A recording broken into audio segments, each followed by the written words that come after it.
Welcome to another episode on our channel. I just had the Joker out because I wanted to talk about something really quick.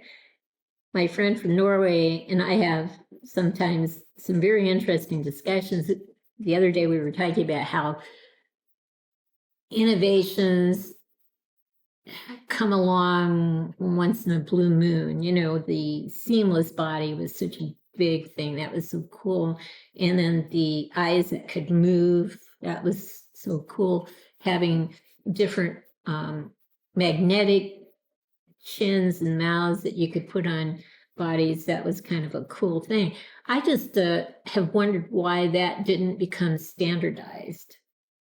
You know, the rolling eye thing, that on every figure that would show up. I don't know why. Rooted hair, I don't know why it didn't become a standard thing. The different facial expressions, why it doesn't become a standard thing, and why we don't have any more innovations, you know, compared to over the last 10, 15 years where there have been some innovations that take place. But I did notice something recently on Sideshow. They were showing a updated figure of the Joker. And they have an updated figure that's just brand new, collector's edition, I think is what it's called. Yeah, collector edition. And it's $370. And then they have now what they're calling artisan editions. And artisan editions means that the figure has rooted hair.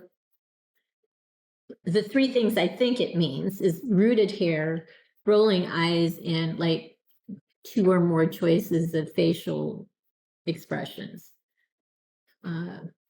which you would think would be just normal now. But it's called artisan, which is a cool name for it, artisan. But the regular edition with the new Joker is $370. And the artisan version is $520. So if you want the hair, the eyes to move back and forth, and you want a couple of different facial expressions, and maybe a bit more tailored look, I don't know, it's $150 extra. So I don't get it. I really don't get it. It's just beyond imagination. Because when I think of rooted hair, I think of Barbie and Ken. And Barbie came out in 1959. And you know, I think, yeah, I'm pretty sure she had rooted hair. And Ken came out 2 years later, and you know what? He had rooted hair too. And I don't think they ever charged $370 for their figures. I'm sorry, I just couldn't help myself. But I'm happy with this Joker. This actually was an unbranded figure. No, a third-party branded figure. So here on down, it was a branded figure, but I can't remember the brand. It was, I don't know, $75, something like that. The head, it was unbranded, the head, and everything was less than $100 that I paid for this thing. And I'm very happy and content with it. It even came with a table. It came with a bunch of cards. It came with a lot of different weapons. I mean, it just came with a lot of things. That's a little kitten making noise in the background. If you hear things falling, it's her. So it's just bizarre. Artisan. So if you're starting to see artisan figures, expect to pay a lot of money, not just for the artisan figures, but for the primary figure. $370 is a lot of money for the primary figure. I don't know. I'm just going to keep my Joker. He looks pretty good as is. All right. I don't need another update. That's pretty good. But I am going to show you something I got the other day. I pre-ordered this way back when. And It wasn't for $370, I can tell you that, or $520. This is from Present Toys, and it's, of course, Rick Grimes. And so let me open this guy up so you can see him. He doesn't have rooted hair, but he was under $200. So, oh my gosh, I just can't believe some things. I pre-ordered it way back when. All right. And the box is not dinged up. It's very heavy duty in terms of the box. And it's foam. My favorite. There's no tape on it. Oh my gosh. Except he's missing. I took him out.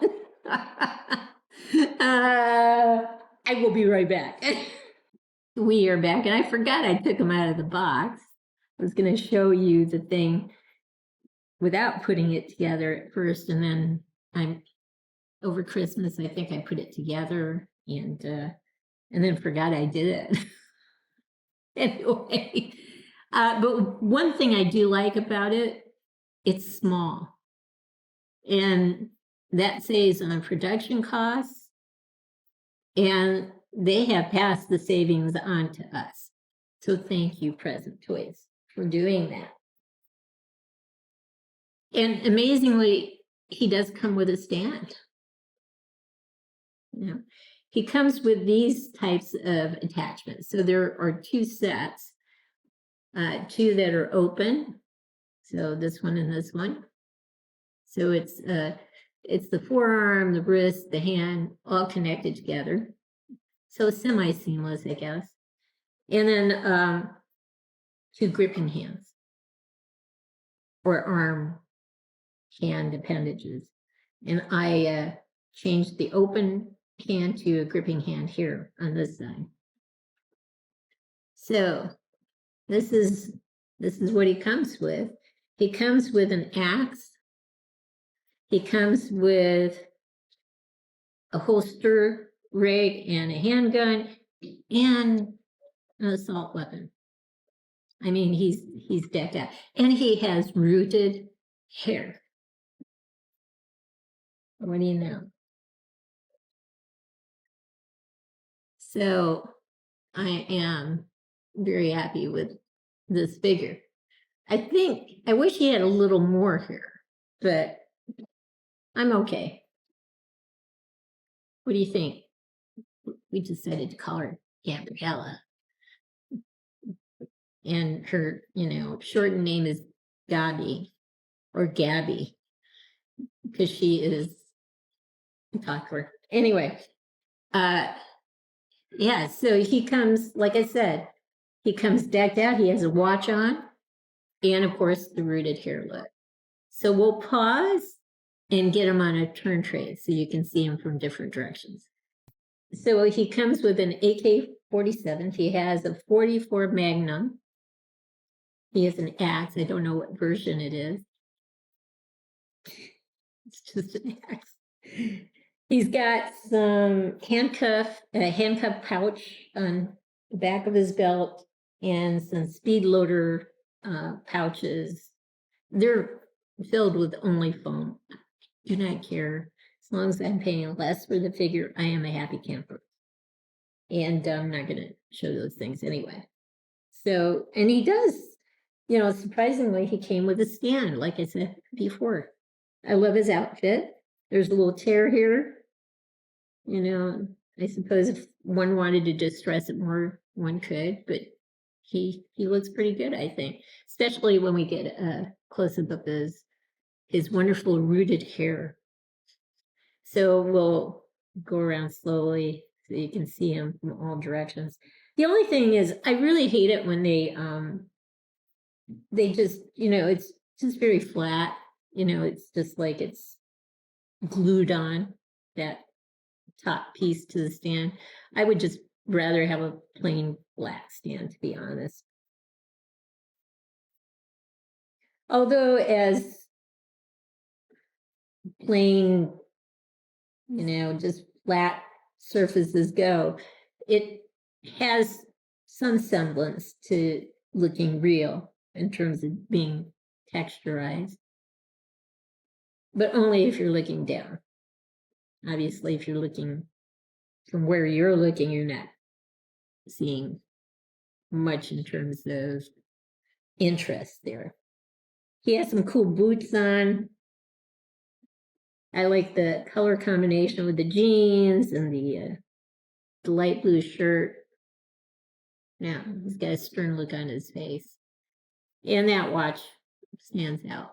Very nice. So we'll pause and get some tighter close-ups from here on up. You'll probably be able to see his axe and definitely the pouches on the back. And I think there are a few more tears back there. But anyway, we'll be right back. So you can see a part of his AK-47, and you'll be able to see the 44 Magnum as we go around. But there's the axe inside the holder. And of course, the watch is very bright.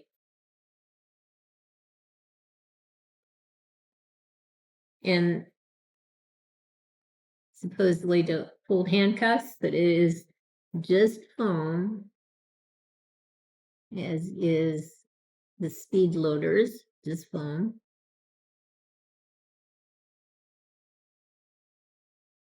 Starting to see the 44 Magnum there. Probably best to try to get that sleeve down a bit so you can kind of cover the, that might be as far down as it goes. And there we go. That helped a little bit.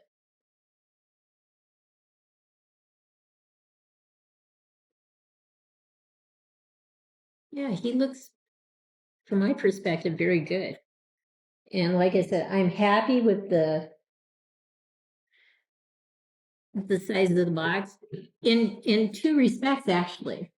Not only is it a smaller box, right? You can see it from here.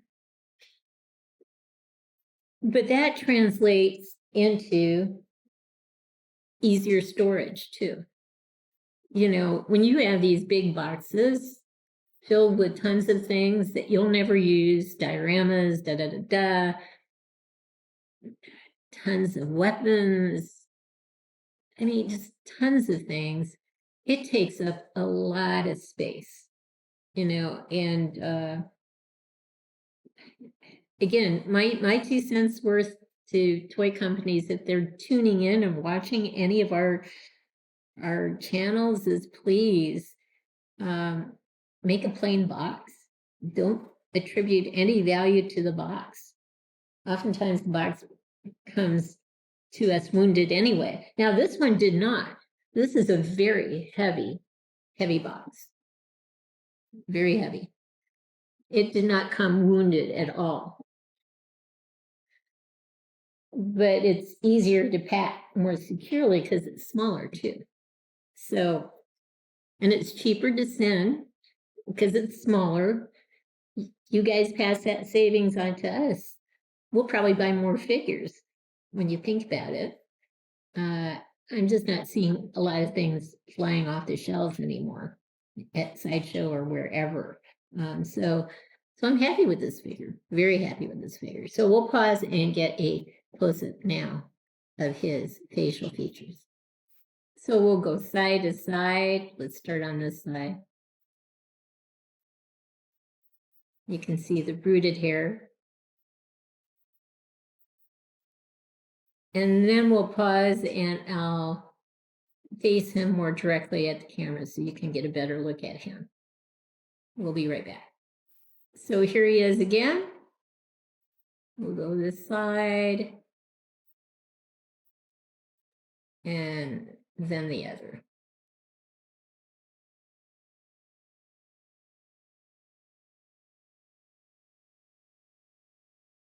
Very happy with this one. So here's one last look at our artisan figure from Present Toys. They didn't call it artisan, but he has rooted hair. He does not have movable eyes, but I'm okay with that. I didn't pay a ton for this figure. So I am happy with this figure. So I hope you've liked what you've seen. If you have, consider giving us a thumbs up and subscribing to our channel. In the meantime, everyone, please have a great day.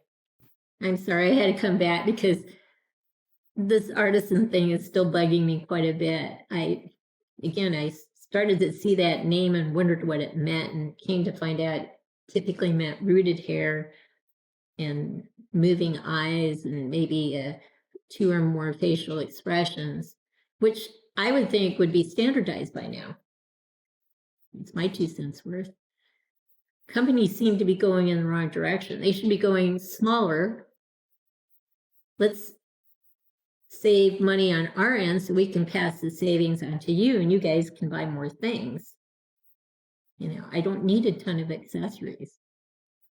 And frankly, if Barbie and Ken, if they were making rooted hair back in 1959 and 1961, why isn't it standard for real sophisticated 1/6 scale toy companies?